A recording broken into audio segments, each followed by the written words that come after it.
कोल्हापूरपासून 109 kilometre अंतरावरील अतिपावसाळी डोंगराळ आणि वनक्षेत्र असलेलं चंदगड तालुक्यातील बसरगे गाव. पारंपरिक व्यवसाय करणाऱ्या या गावातील 73 वर्षीय कारागिरानं एका लाकडाच्या खांबात कुठंही जोडकाम न करता अनोखी साखळी बनवली आहे.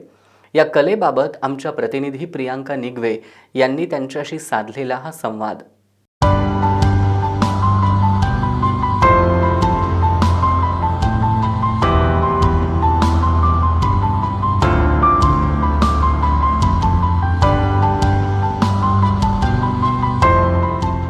प्रत्येक मंदिरामध्ये घंटा असते. ही घंटा साखळीमध्ये बांधली जाते. ही साखळी एका खांबामध्ये बनवण्याचं काम चंदगडच्या कृष्णा सुतार यांनी साकारले आहे. ते आज आपल्यासोबत आहेत. आपण त्यांच्याशी बातचीत करणार आहोत. तुम्ही जी एका खांबामध्ये जी साखळी बनवली आहे ती संकल्पना तुम्हाला कशी सुचली? ती संकल्पना सुचली, आमच्या गावात भावेश्वरीचं मंदिर बांधकाम चालू होतं. त्यावेळेला वर्गणी मला देता आली नाही आणि शेवट परिस्थितीनुसार बरीचशी आड होती परिस्थिती आणि त्याच्यानुसार ते मागत होते, मी देतो म्हणत होतो. मग नंतर असं वाटलं की ह्या देवळात काहीतरी म्हणून एक आठवण ठेवावी अशी माझी भावना झाली आणि मी पंच कमिटीला सांगितलं, तुमच्यापेक्षा माझं नाव कुठेतरी अजरामर राहील एवढं मी देवळात ठेवणार आहे आणि तुम्ही माझ्याकडे देणगीच्या स्वरूपात इथनं पुढे बोलू नका इथपर्यंत सांगितलं आणि तिथे विषय कट केला. आणि कधीपासून ते माझ्या डोक्यात असं घुमायचं, लाकूड विथ कसं करायचं.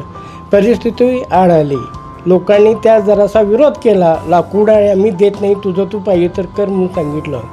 मग त्यानंतर मी एका शेतकऱ्याला गाठलं, शेतकऱ्याकडनं वस्तू देणगी रूपात ते लाकूड घेतलं आणि त्या लाकडाला आकार द्यायला चालू केला. आणि 2008 साली त्या मंदिरला आमदार भरमूसुबराव पाटील यांच्या हस्ते देवळाला अर्पण केले. बरं, हे लाकूड आता एका खांबामध्ये तुम्ही बनवले ती साखळी, तर हे लाकूड शोधण्यासाठी किती कालावधी लागला किंवा कोणत्या जातीचा तो लाकूड आहे असं काय आहे का? त्याला लाकूड जातीवंत पाहिजेत. मग जातीवंत लाकूड कुठला असेल, कामाला सुपेर कुठलं येईल, या उद्देशाने मी सागवान लाकूड सिलेक्ट केलं आणि सागवान लाकडाचं एक झाड घेऊन त्या झाडाला आकार द्यायचं चालू केलं. बरं, मग हे जे लाकूड आहे तुम्ही जसं सागवानचं सांगितलं मला, तर हे सागवानचं शोधताना किती काळ लागला आणि याला मदत कुणाची झाली का? याला मदत कोणाची मला मिळाली, मी स्वतःहून ते माझ्या डोक्यात भिनल्यामुळे प्रत्येक लोकांकडे जायचं, तुझं बाबा लाकूड तू देणार का, तू देतोस का आणि ते विनामोबदला देशील का अशी विचारणा करत करत माझे 2 महिने त्याच्यात गेले.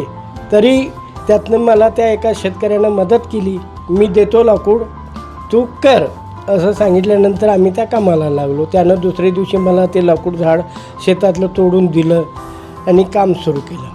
मी 18 फूट लांबीचं लाकूड झाड तयार होतं, ते कट करून त्याला आकार दिला. मग त्याच्यातनं प्रत्येक कडी मी 1 फूट लांबीची ठेवली आणि 1.5 फूट लांबीची खाली घंटा ठेवली आणि दोन्ही बाजूला 2 हत्तीच्या सोंडी तयार केल्या आणि हत्ती पूजेला घंटा घेऊन जात आहे असं मी त्याला दाखवलं आणि त्या घंटेवर एक गणपतीची मूर्ती कोरायचा संकल्प केला आणि ती कोरली. तसंच वरती नरसिंह जो रक्षणार्थ दैवीचा असतो तो रक्षणार्थ वरती कोरला मी आणि दोन्ही बाजूला 2 हत्ती सोंडी बसवल्या 3 साखळ्यांना. पहिली साखळी बसरगे भावेश्वरी मंदिरमध्ये दिली, दुसरी साखळी बेळगाव जिल्ह्यामध्ये पेरणवाडी गावात 2017 साली दिली, तिसरी साखळी 28 जुलै 2025मध्ये होण्याळी बाळेकुंद्री सांब्र्याजवळ दिली. आता 3 मंदिरामध्ये तुम्ही दिलाय, तर त्या मंदिरांकडून आर्थिक मदत कशी मिळाली आणि तुमच्याकडची आर्थिक मदत अशी कशी तुम्ही घातली? आर्थिक मदत म्हणजे त्यांना मी स्पष्ट सांगितलं, तुम्हाला देव बुद्धी देईल ते मला द्या, मी ते घ्यायला तयार आहे. अशा पद्धतीने त्यांनी यांचं मी हे केला. मी गावात अपेक्षा केलीच नाही गावातनं 2008 साली एक 200-250 रुपये मला मिळाले होते त्यावेळी. आणि ते पैसे आजपर्यंत मी आजारा अर्बनमध्ये टाकलेले आहेत आठवणीसाठी. दुसरं आणि यांच्यानी लईनं थोडे मला आर्थिक सहाय्य दिले. हे सगळं बनवत असताना घरच्यांची कशी मदत झाली? घरची म्हणजे मुलगे सर्व्हिसवरून आले की घरात लईनं थोडं माझ्याशी कामात गुंग असतात. मंडळीची बरीचशी साथ मला त्यावेळेस मिळाली. तुम्ही हे कला साकारत असताना तुमची कोणती इच्छा राहून गेली आहे का?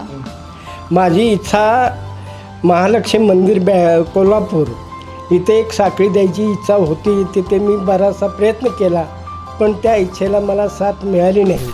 70 पार केलेले सुतार काका यांनी आपली कला साकारून नक्कीच एक वेगळी संकल्पना मांडली आहे. त्यांचं हे काम नक्कीच कौतुकास्पद आहे. कॅमेरामन केदार भोसलेसह प्रियंका निगवे, यस न्यूज कोल्हापूर.